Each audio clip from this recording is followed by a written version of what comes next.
I have a guest in studio.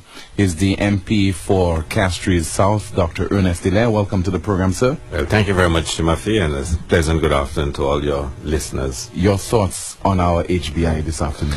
I mean, I think it is absolutely tragic, and certainly we should extend our sympathies to the parents of the deceased.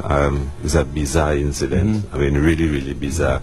It's not unusual to hear of persons entering the wrong rooms at hotels and other places, but this one is really bizarre. I mean, to end up dead in your own apartment because somebody else entered it wrongly or wrongfully is just so shocking, and I can imagine how the family is feeling, and certainly.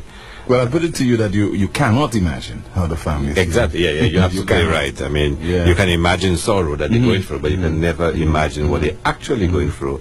And circumstances sometimes make it even worse. Certainly in this case, the circumstances will make it a lot worse for the family. And the desire for closure, I can imagine, will be so pressing for you to know exactly what happened, because we just accept that people who die, the families live with it, but that's not always the case. Sometimes people want closure. They want to know exactly what happened, to visualize it for them to be able to move on with their lives. So, I mean, we have to all be extending collective sympathies to the family. It almost seems that those are things that you really cannot escape, because, I mean, within your own borders, I'm sure you have various incidents occurring of a criminal nature. You have people being shot. From time to time, people being killed. You have road fatalities. That's a fact of life that we'll never come to terms with. Yeah, you never do. I mean, and when you've lost a close one through tragic circumstances, you really appreciate that, because you keep asking yourself, you know, why couldn't something just happen differently? I mean, I think I'm not saying anyone is better off than the other, but, you know, if somebody is ill for a number of years, battling illness, you kind of grow the expectation that someday soon the person will pass away. But when you see something tragic, I mean, just a couple of days ago, we buried a young lady from Cicero. She was 22.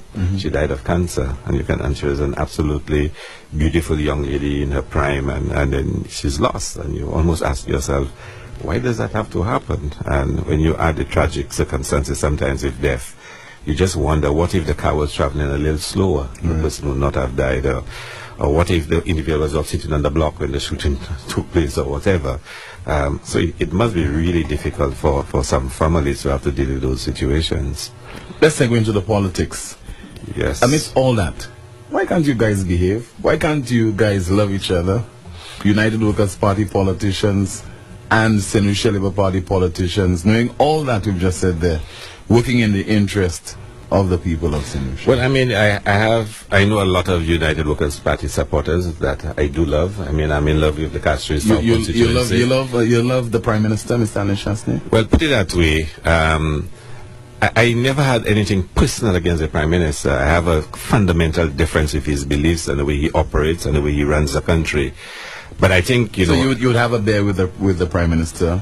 You'll have lunch with him? Well, put it that way. I mean, the actions of the Prime Minister in the last few months in relation to me personally have given rise to me wanting to be very cautious in terms of how I relate to him. But you not have a drink with him? Well, I mean, of course. I mean, if we're in a situation where I need to have a drink with the Prime Minister, I will have a drink with the Prime Minister. I will not go and search the Prime Minister to have a drink. There are people in the United Workers' Party I've known for many years, from the time I was a teenager in the youth movement, been involved in sports, that I will have a drink with. And there are a couple of persons in the cabinet that I know personally. And that, you know, I have regard for them, and I will speak to them and make jokes with them. And there are some people I will avoid doing so, because the level of distrust is so high. And very soon I'll be going to court with the Prime Minister. And I mean, considerable damage has been done to me personally. And I think I hold no malice, no hatred. But I think I need to always be cautious and know exactly who you trust, who you don't trust. But I have no difficulty. Some of my very close friends are United Workers' Party supporters. Of course, since I came into politics, some of them actually supporters of mine now. And like I said to you, I serve a constituency, and I relate to everybody. I have no difficulty with United Workers' Party supporters. I mean, I love a debate, and I love to engage in dialogue and debate and discussion with them. But there are a couple people, I will admit that I'll be very cautious how I interact with them. And not because of any fear of, what they might say necessarily do to me, but I will not create circumstances where I become vulnerable to them. So that's that. But I try my very best to behave in the house. I do try my best to behave, and when it is felt that I probably might have said something that might tickle the fancy of the other side, I'm always willing to accede to the directions that are given. But the damage has been done. Well, I mean, isn't that the motive? Do the damage, then apologize, and let's move on. I don't think I ever do it to do the damage and to apologize. I wish I would not have to apologize, because, I don't do it knowing that I will have to apologize. The last time I made a very innocent statement citing the Calypso, and I was asked to withdraw. I think you're being mischievous. You think so? And that was, well, you've known me many years, Tim, and I think you know if I'm mischievous or not. So, I mean, I know you are one of the most mischievous persons around. So, and a lot of people will still say that you're not just mischievous. Anyway. But I'm very docile. I don't hurt a fly. Really? Yeah, okay. I don't. But why do you think that we politicians take the whole debate and winning the hearts and minds of the people of St. Lucia to this level, to this extent, where it appears that there's just so much animosity? Well, I think it's more a question of style and how people approach politics, and sometimes you'll be told that some people don't have the substance, and therefore they go for the low blows and the cheap attacks, and it happens all the time. I mean, I will never forget one of the first sittings of the House. I was saying to Honorable Dominic Fede, just show some respect to Dr. Kenny Anthony. He's a past Prime Minister. He served this country. You may not agree with him, but you don't have to sink to the low level of disrespect you were showing in the House. And I'm sure some of the more experienced colleagues in the House would have told him to just chill out. But sometimes that's a reflection of you not having any substance. Because if you can debate and you can stand up and you can show your research and you can show your argument and you can engage people, there's no need to insult them. Yeah, but opposition parliamentarians, they, at the time that Mr. King was Prime Minister, they showed a great level of disrespect for Mr. King, especially so-called lack of qualifications. He did not attend university. Reference was made. Was not equally disrespectful to Mr. King as the Prime Minister of the country at the time? Well, I mean, I would love to see the context, to put in context what you're referring to, because, I mean, you can cite somebody's lack of qualification to make a point, that there are people who pretend they're authorities on subjects and they speak about it, and sometimes you have to remind them you're not the qualified person on that. I don't know the context, so I'm not going to necessarily. So politicians in the House, they speak with authority on almost every subject when they do not have the academic background. I certainly don't try to speak like an authority on every subject. I will willingly say to some people, I don't know about certain things. I mean, I like to do research. So, for example, today we will talk about the Don Lockerbie contract. I heard Ricky Alexander here yesterday speaking about a contract he probably never read, and certainly saying things that I'm not even sure he even knew what he was speaking about. But before I came in today, I discussed it with a lawyer, I got advice, and I made sure that what I do not know about, I go and seek knowledge about it, and I seek advice about it. So when I do say something about it, it comes from a very learned position. One of the issues is said that the $12 million allocated for the project, the master plan for the restructuring of those sporting facilities on the island, the monies will not go directly through the hands of Mr. Don Lockerbie. But initially, what we were hearing from operatives of the St. Lucia Labour Party, and we also heard on the outset from supporters of the St. Lucia Labour Party, was that $12 million was given to one individual in Don Lockerbie. And I remember you saying that amounts to almost the finances that was required to construct the Bosija cricket ground. Yeah. Okay. First thing, Ricky Alexander said that money is not going to Don Lockerbie, blah blah blah. He's not going to touch the monies, whatever else. Now let us put into, and I want all the listeners to listen and to do an exercise for me. I want them to go, I have the contract before me. I want everybody listening who have access to a computer to Google the Packer Company and put in the address Miami, Florida, and see what comes up. The Packer Company is one of the leading firms that is involved in procurement for the hospitality sector. It is not a specialist firm in sports facilities design. It's not a specialist firm in sports facilities construction management. Not at all. It deals with procurement of the hospitality sector needs. So it will furnish a hotel. It will provide all the FF&E for a hotel. It has nothing to do with sports. I've noticed now on their leadership, they have Don Lockerbie, head of managing director for the sports and events company, division. But you will do a comprehensive search at the Parker company, and there is no reference to any work ever been done in anything to do with sports facilities. So there you have a company coming to St. Lucia and getting involved, we're not doing the figure yet, getting involved in sports facilities design, development, and management, and whatever else, construction, according to Ricky and Nancy Charles. They have no track record of that. This consultancy was never put up for tender. So you have a company that's involved in providing furnishing and equipment for hotels, been given the largest ever sports consultancy contract in St. Lucia history. So that's the background to it. So the companies have nothing to do with sports facilities design or management, but yet it is involved in St. Lucia. Secondly, Ricky Alexander says they will not be touching any money. Not they. I posed a question to him pertaining to Mr. Don Lockerbie. Never made any reference to the company. I made reference to Mr. Don Lockerbie, the consultant. Well, I don't know what it means by whether or not he will touch the money, because when people talk about touch money in our local palace, it means he's responsible for it. Yeah, you agree? Mm-hmm. Because you're not physically and literally going to touch the money, but he'll be responsible for it. And according to the contract, Ricky can go to page 15, and it specifically says TPC will be responsible for the payment to all project stakeholders on behalf of the government of St. Lucia in order to keep the project funded appropriately and the schedule of works on time. It goes on to 4. TPC will establish a trust account at a bank in St. Lucia from which all costs for goods and services will be paid. So the concept and what's provided in the agreement is that TPC will set up an account, will receive all the monies, and will manage those monies. So TPC as a company is involved in hotel industry procurement. There's one man in that company called Don Lockerbie who's involved in sports and event matters, and that company will set up an account in St. Lucia to handle all those sports facilities matters. Who logically is the person who will be overseeing and responsible for it? You will assume it's Don Lockerbie. No, I'm not in the business of making assumptions. Okay, let's go right again. Isn't it misleading?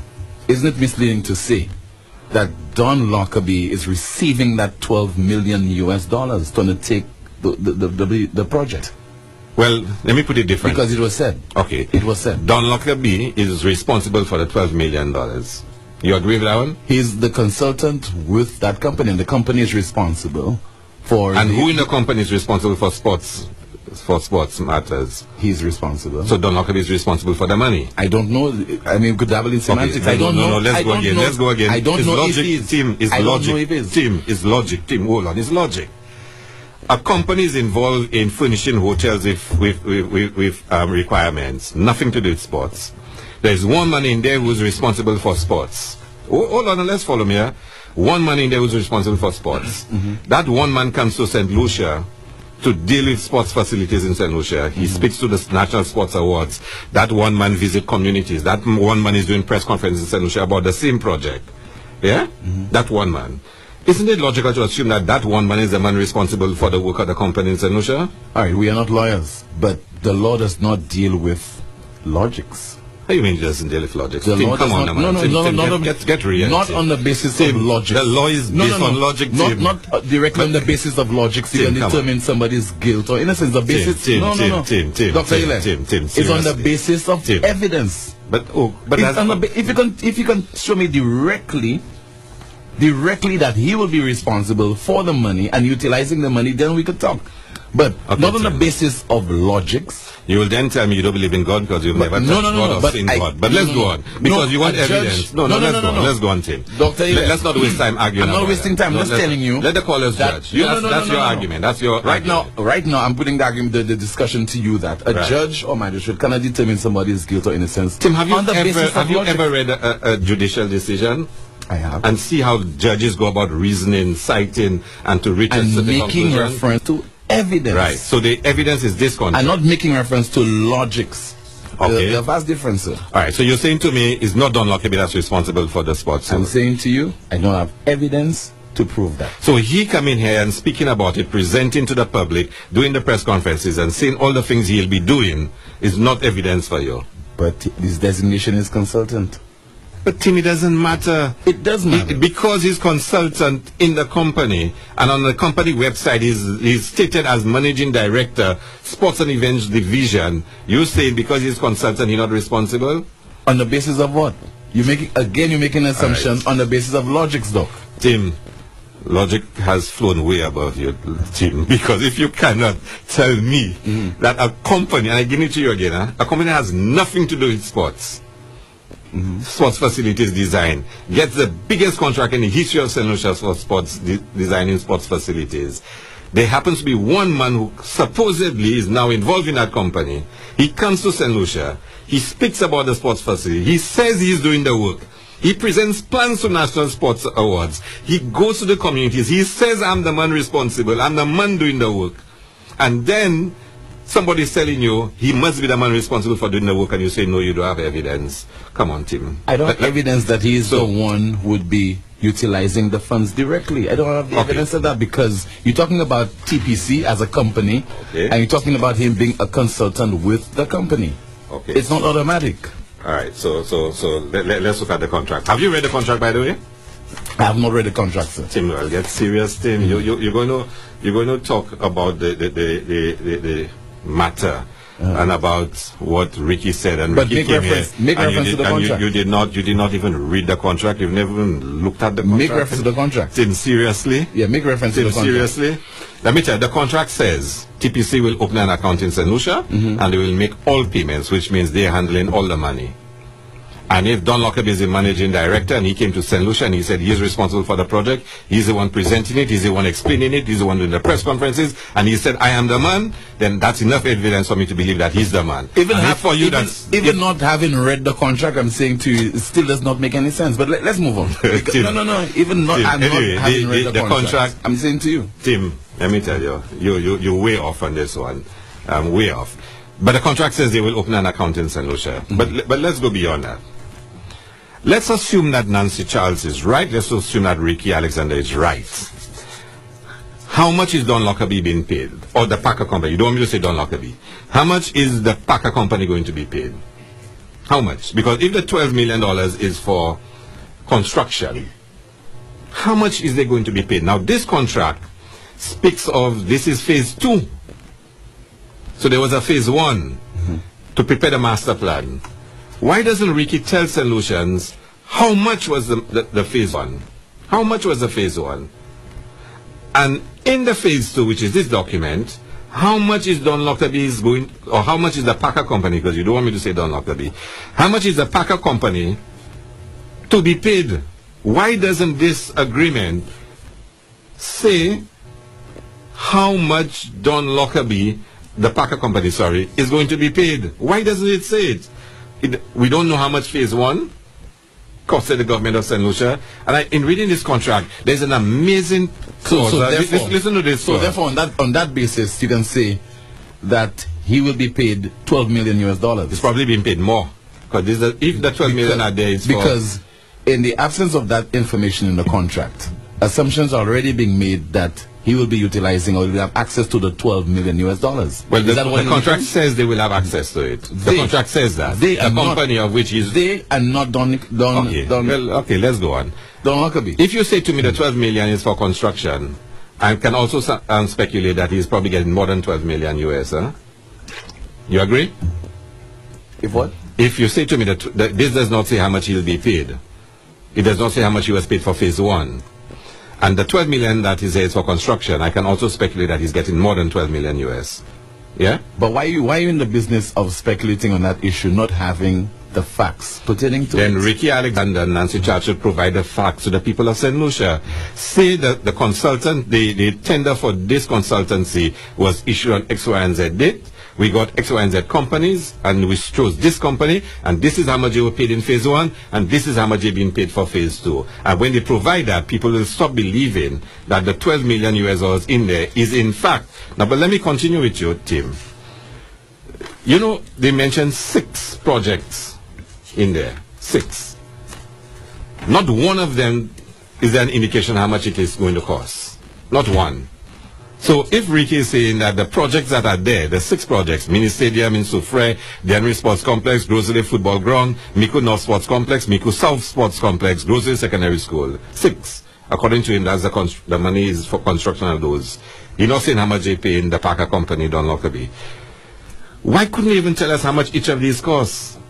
You have a sum of 12 million US, you say, is for construction of 6 facilities, but nowhere in the contract have you said how much any of those facilities or each of them will cost. But you want me to believe that the 12 million US is for the entire 6. I'm prepared to accept that if they say that. Now, Nancy Charles was saying fake news, fake news. Now, all of a sudden in St. Lucia, there are fake news floating on the internet. I can remind Nancy Charles of a lot of fake news that falls under United PAC, which is their Facebook medium, and other persons have posted from the Kenishas and the Nancy herself. But she's concerned about fake news now, and she says, only listen to Nicole McDonald and the government and PSAs. And you've seen that there is the PSA in the Ministry of Health. He has no directive at all to do anything to do with nurses' employment, blah, blah, blah. And Nicole McDonald saying, we've set up a committee to establish and assess the packages to give each nurse. Now, who do I listen to? The PS or Nicole McDonald? Because she's saying there are fake news out there. Only listen to the government. And I'm sure as a journalist, you will never tell your listeners to only listen to the government. Huh? You will never do that. No, I mean, but you might because no. I'm very suspicious of all governments. Well, we only have one government in Solution right now. I'm just telling overall, I've been suspicious of all governments. So you are suspicious of this government? I'm always suspicious. So you're suspicious of the information given by this government? I'm telling you, I'm always suspicious of governments. Well, just like you, I'm suspicious of this government. I'm always suspicious of governments. Yeah, I'm suspicious of this one, just like you. Yeah? And when I hear Nancy Charles talking about fake news, I get even more suspicious about this government, because they are the purveyors of fake news. So they said, listen to the PS. You're saying the St. Lucia Labour Party is not in any way guilty of this as well? Can I tell you something, Tim? Mm-hmm. I will not tell you that supporters do not spread rumors. That's the nature of the politics. But if I am in any gathering of the St. Lucia Labour Party and there is any deliberate attempt to spread fake news or whatnot, I will oppose it. I am a person, Tim, I like debate. I like arguing logic. I like doing research. I like putting forward an argument and debating it. You may not agree with my interpretation and my angle of debate, but I always want to ground it and root it in some solidity, some factual basis. Because in the last election, I mean, you have people gathering in rooms and just setting out to mislead people out there with regard to... Maybe you were in one of those rooms. Maybe you were in one of those rooms. I'm serious, and you know this happened with regard to the image of other individuals, Tim, I suffered from it, and so on. I'm just saying, I suffered from it. I knew it very well. The point I'm making to you is that both parties are guilty of this misinformation and character assassination. Right. I'll consider that, and let's move on, because there's a big issue there. Now, you know, one of the reasons why the march on Sunday will be successful and so successful is because of what Ricky Alexander did yesterday. Because it's so obvious and so easy to just expose the lies and the distortion. It is because of what Nancy Charles did yesterday. Because of it, because people are craving for accountability. So if you're saying to me, this is fake news out there about Don Lockerbie, if you're saying that, now it's one thing to tell me the interpretation of the contract is not correct, or the contract is badly written. One can understand that kind of spin, but you're talking about that's fake news. But it's so easy to just go in a contract and defy what he said. But more importantly, Ricky will not tell the people of St. Lucia how a hospitality equipment firm got such a consultancy contract. They will not tell you how much they paid that company for the phase 1, and they will not tell you how much they have been paid for phase 2. Now, when you deny people such huge chunks of information, they must become suspicious and speculation becomes rife. That is what is happening. Because of what Nancy Charles did and Ricky Alexander did, it cements in the view of the people that they are deliberately holding back information or engaging in misinformation. I wouldn't even say spin, because spin can be a very glamorous thing at times. If you find somebody who can take an argument and turn it wrong, you know, sometimes, you know, you just smile and you say, well, that was a really good way in which this man handled this issue. But that's different. And what's happening in St. Jude, Tim? Let us trace what has happened in St. Jude. The new government comes in, the work stops, an audit is done. Has that audit ever been made a document of the House? No. And to this day, 2 years after, work has not recommenced at St. Jude. And we learned yesterday that the SLMDA is serving notice of industrial action because of the conditions of the St. Jude Hospital. We've heard from the government repeatedly different stories, Tim. I'm sure you will remember. Honorable Mary Isaac announced that they were breaking down St. Jude. They were going to demolish it. But can you also remember the previous health minister saying on 3 occasions that the hospital will be opened? No. Tim, somehow you and I... You can't recall it? No, you can't recall that? I can recall Stevenson King saying it would open in September 2011. I can remember Kenya Anthony saying it was going to be open, and I can remember Mary Isaac saying that it would be open. And you cannot remember the health minister then? And okay, let's add. And the health minister... So four different people have said it's going to be open. But how many people have said they were going to demolish St. Jude? That's for you to answer. For me to answer? I'm asking you and you tell me for so you okay, so all right? Okay. Well, I'm telling you, Honorable Mary Isaac, if you cannot remember, had said they were going to demolish St. Jude. They said they were going to build a new hospital next to the brewery. You may not remember, but they did say it. So every time the story keeps changing. Every time the story keeps changing. You'd hear one thing about nurses this time. Next time you hear a different story. You hear Cayman Islands will do this.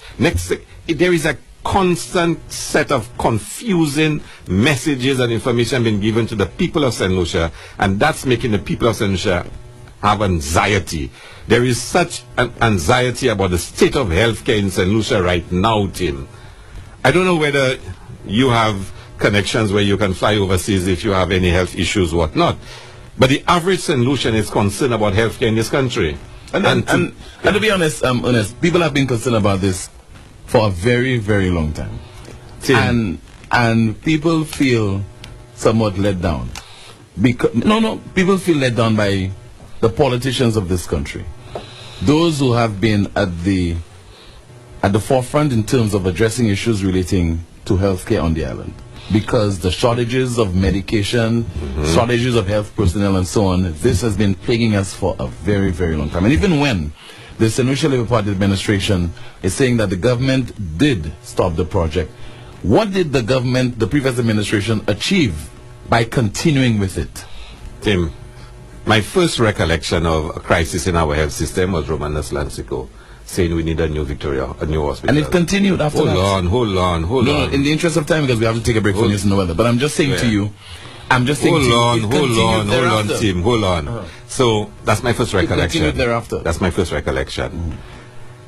I know in 2016, the present government told the people of St. Lucia, and Alan Chassé but why are you fast forwarding to 2016 when you started with the Romanus Lancico? No, I'm telling you. This is Romanus Lancico. Yeah. Why don't you continue? Because okay, you tell me the interest of time. But if you have time, I'll do it. I'm just saying. But let me do it. Let me do it. Okay.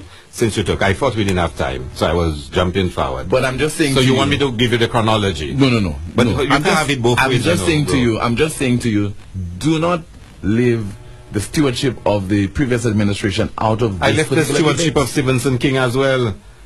Because you told me we don't have time, so I'll jump So do you want me to do you're the chronology or not? No. So are you forgetting the era when Mr. Damian Greaves was the health minister? No, but why? But you want me to go for it? Are you forgetting the era when you want me to go for it? Was the minister of health? Can I go for it, please? You want me to? Because we have time now. Do we have time? I'm asking you the question. Can you forget that era? I will not forget Romanus Lancico. I will not forget Damian Greaves. I will not forget Sarah Flood.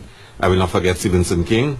I will not forget who else has Mr. Mondesi. Dr. Mondesi, yeah. And I think successive ministers and successive governments have tried to solve the healthcare crisis with limited success. With varying degrees of success. With limited success. Okay, if you want to say that, but with varying degrees, because with all your limited success, a new national hospital has been built, huh? Which the previous government could not open, and this government cannot open up to now. But this government, right now, told the people of St. Lucia, vote for me, I will get it open immediately. It's been 2 years, going on to 2.5 years, and it has not opened, and the people have a right to say, we entrusted you with our vote because you told us certain things, and it's been 2.5 years, almost half your term in government, and we've not made progress. We are actually worse than where we were. And if the people are saying that we are worse than where we were, and therefore we're going to protest to show you our increasing disaffection, that is justified. So are you yes or no? So is it justified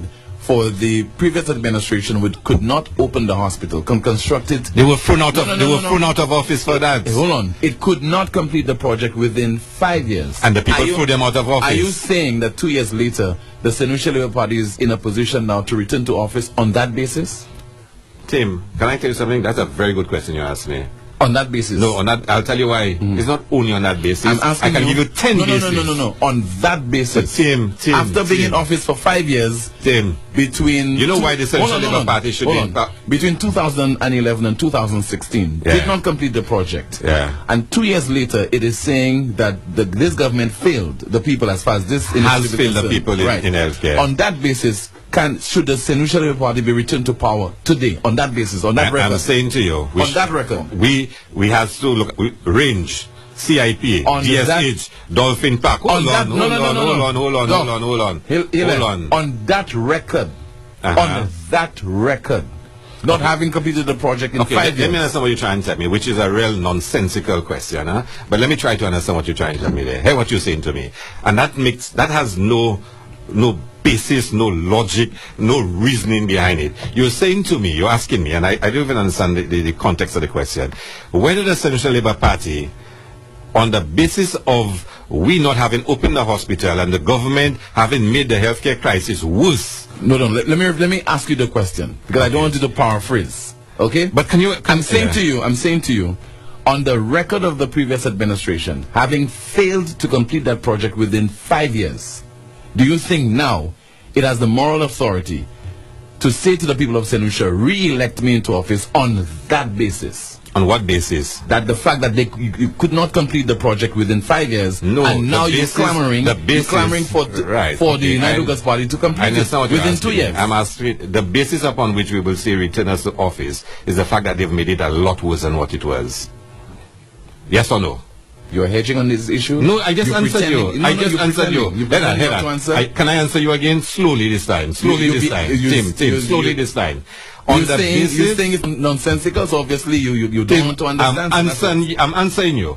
On the basis of this government having made healthcare a lot worse than what it was in 2016, I think the people of St. Lucia have a substantial argument they can make that they should revise the mandate they gave the government. And return. Do you agree with me? And return, on that basis, return the SLP to power today. Gloriously. Okay. Do you agree with me or not? Do you agree with me or not? We take a break. Do you agree with me or not? We take a break for news and the weather. Maureen, we'll be back in just a moment with your calls. This is Newsspin on Radio Caribbean International. Please stay with us. Welcome back. Thank you so much for staying with us. After this very boring exchange I had with Dr. Hilaire, we now take your calls at 4523046.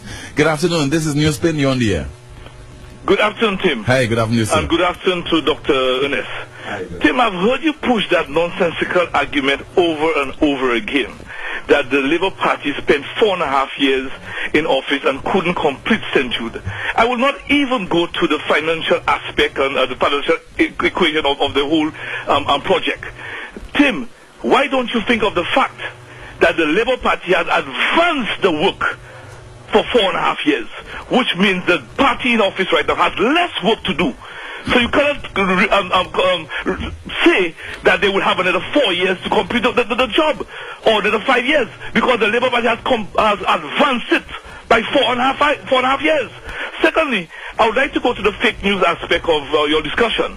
Nancy Charles' argument during the celebration of the 2 years celebration of the United Workers' Party in office cited projects like the nationwide Wi-Fi project as an initiative of the United Workers' Party, an initiative of Jimmy Fletcher and the Labour Party. She cited the Calvary's Bridge also as one of their projects, and the list goes on.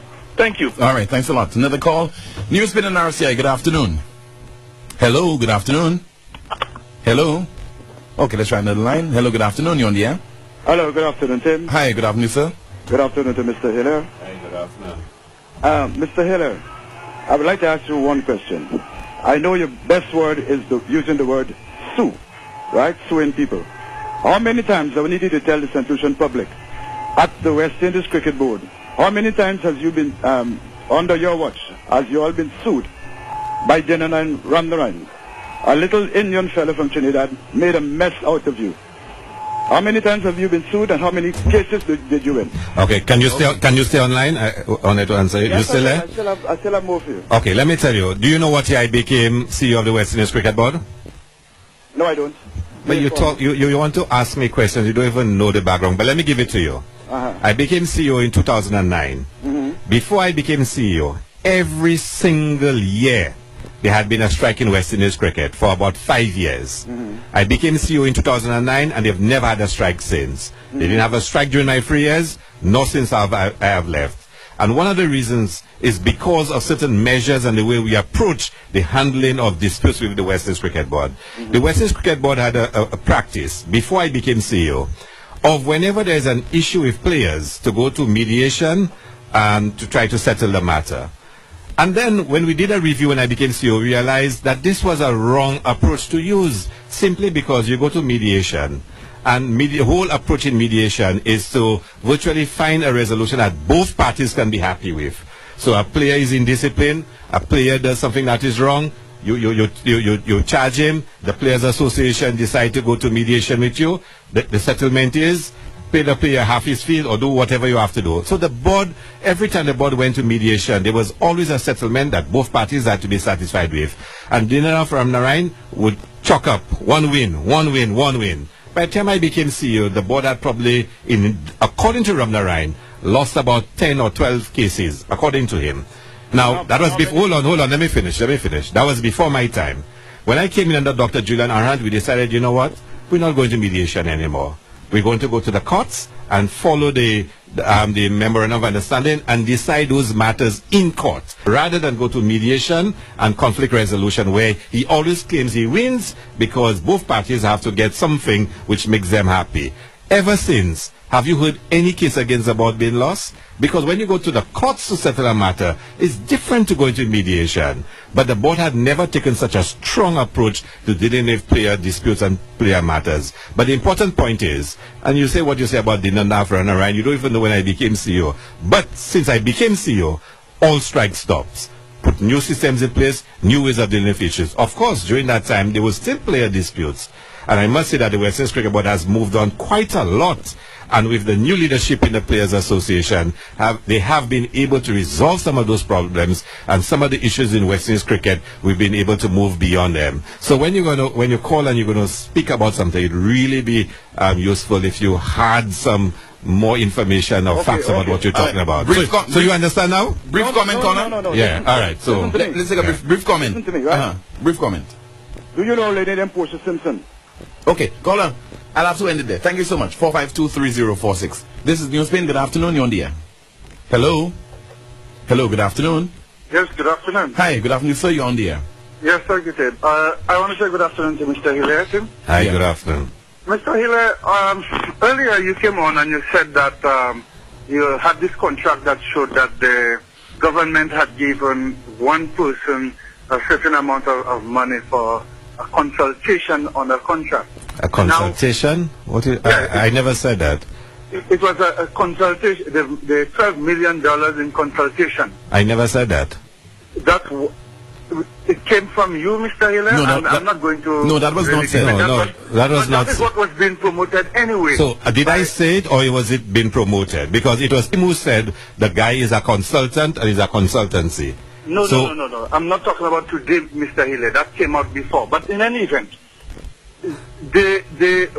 you are considered to be a credible person, a credible witness. Okay?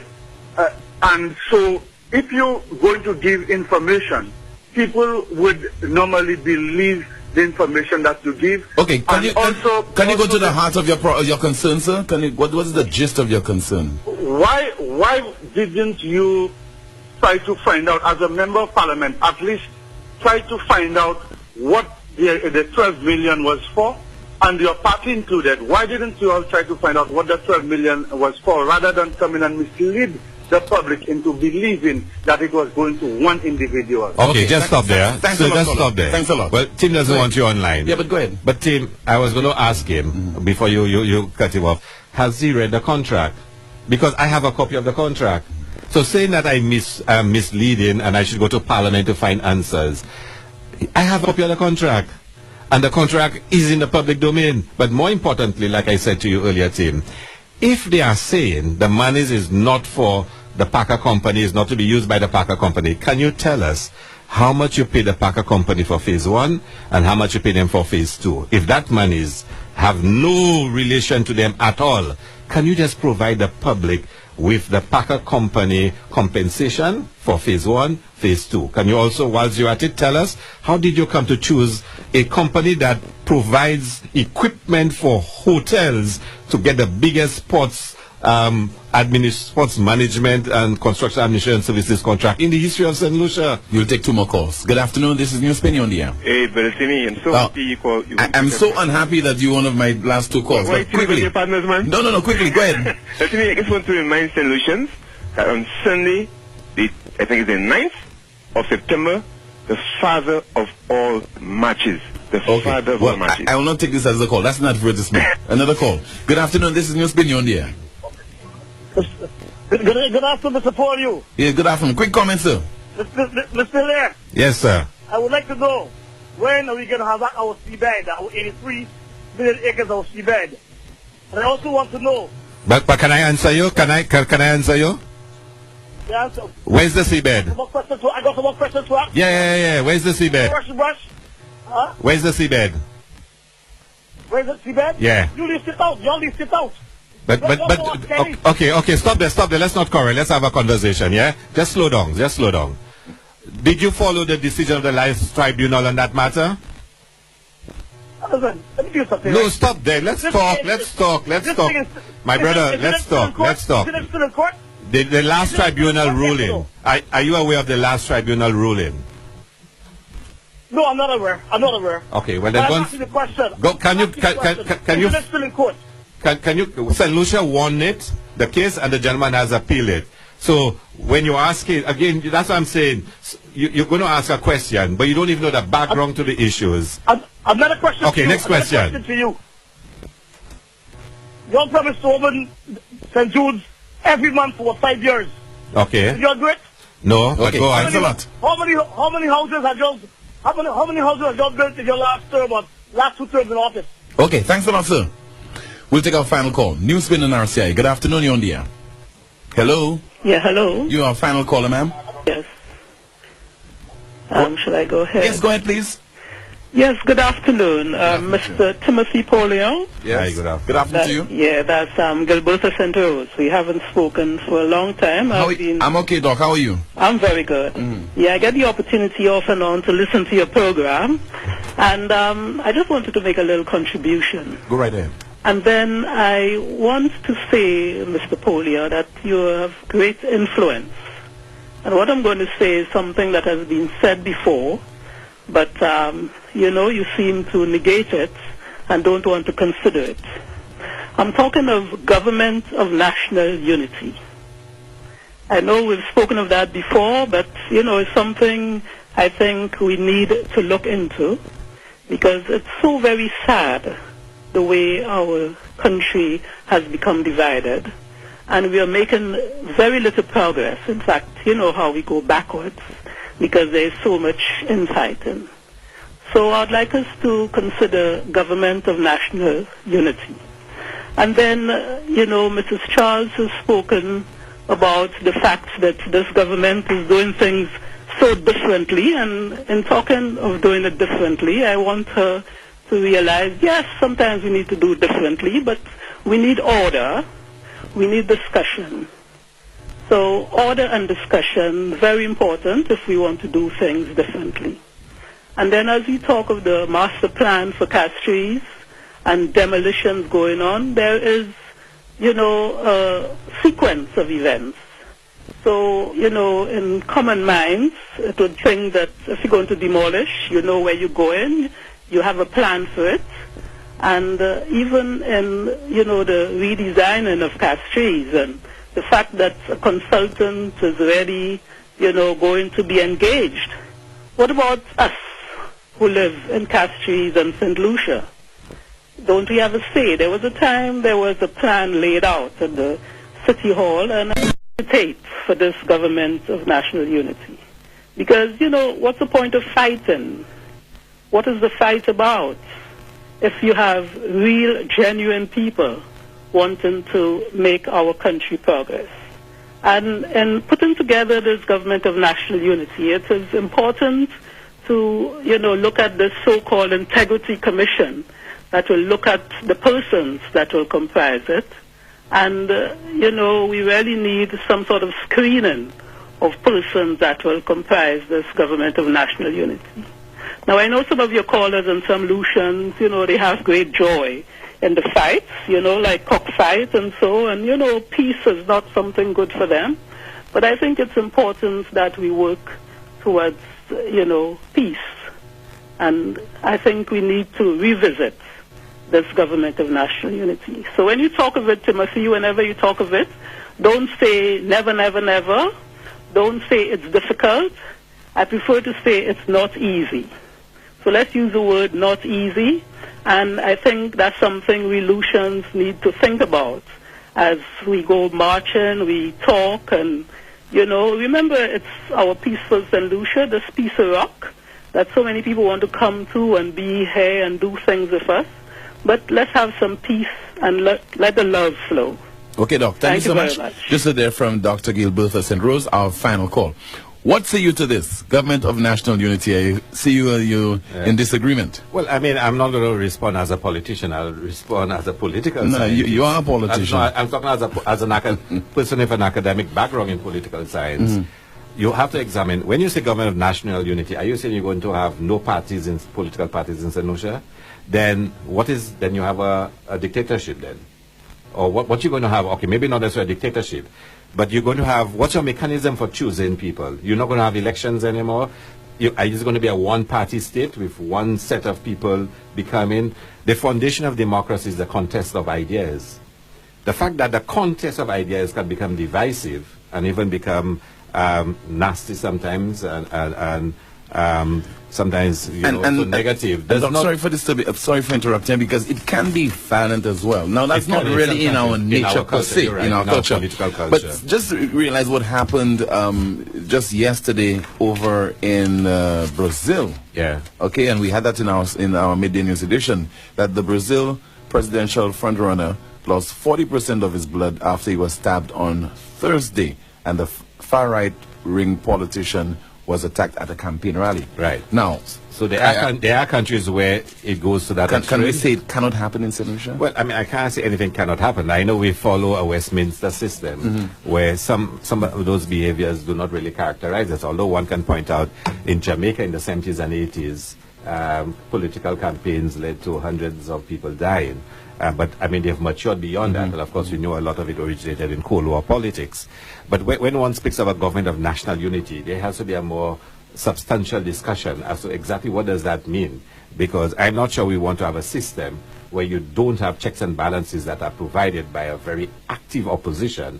Some people may not like the opposition, But just like the American system have the Senate and they have the House of Representatives, which are supposed to be the check and balances on a presidency, and checks and balances on abuses in the political system, the major check and balance in our system is an active opposition. And that is provided for us to ensure that a government does not rule with absolute will. It does not mean they cannot use their machinations and the manipulation of the constitution and parliamentary procedures to do so. But that's another battle. So are we giving up our whole democracy? Are we inventing a whole new system? And why can't we work towards a more consensus government where pluralism thrives in the country? I mean, technology has made the contest of ideas between political parties a lot more difficult than it has ever been in history, because people have Facebook, they have WhatsApp. It's very easy for persons who never had power before to just post anything, say anything, and sometimes it is not factual, it is fake news, and that can lower the quality of the discourse and the debate. But we have to work on perfecting our system, just like the American Republic founding fathers talked about perfecting the Union. We have to, as a country, work on perfecting our system and making it better. But I would be very hesitant to give up a system, to have one which is a unitary system and does not allow for active opposition to be a check and balance on a government. But let's go to the match, Tim. Final comments to you, sir.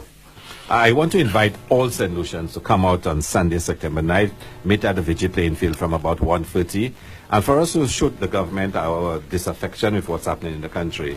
And the last caller, Dr. Centros, made a point about demolition. I mean, it was shocking to me to hear yesterday that the old prisons had been torn down, and it was really painful to that. I support the policemen having a new police headquarters. But for something as critical as a historical building like this, somebody takes a decision, it's torn down, something will be built there, we know no details of what's going to be built, how it's going to be financed, who are the contractors, we know nothing. And that's just another statement of what's happening in this country, that there is a mode of governance that is disrespectful of the citizen, that abuses the rights of citizens, and the government seems intent on not listening to anybody in the pursuit of their own agenda. And I think people are suffering because of the chronic state of our healthcare system. Personal concerns about the CIP, about range, about DSH, about Dolphin Park, about the education system, the pronouncement made by the Prime Minister about the future of education in St. Lucia, words that he uttered himself, makes it for a frightening future for St. Lucia. And we want St. Lucians to come out and to support us and to send a very strong signal to the government that St. Lucians are disaffected and are becoming very disillusioned in the direction that this country is taking. So Sunday, I'd love to see all St. Lucians to come out and to support. And I hope you will be their team, even if just to take photos. This was a free political statement. Yeah. That's you a endorse it, huh? No, I don't. You don't endorse it? No, I don't. Okay. I do not endorse political statements, whether it's UWP or SLP. But thank you so much for being my guest on this afternoon's Newsspin program, Dr. Ernest Hilaire. My name is Timothy Polia. Continue to listen to RCI. Have yourself a great weekend, and God willing, we'll be back on Monday, same time, 12:30 for the midday news edition, to be followed by Newsspin.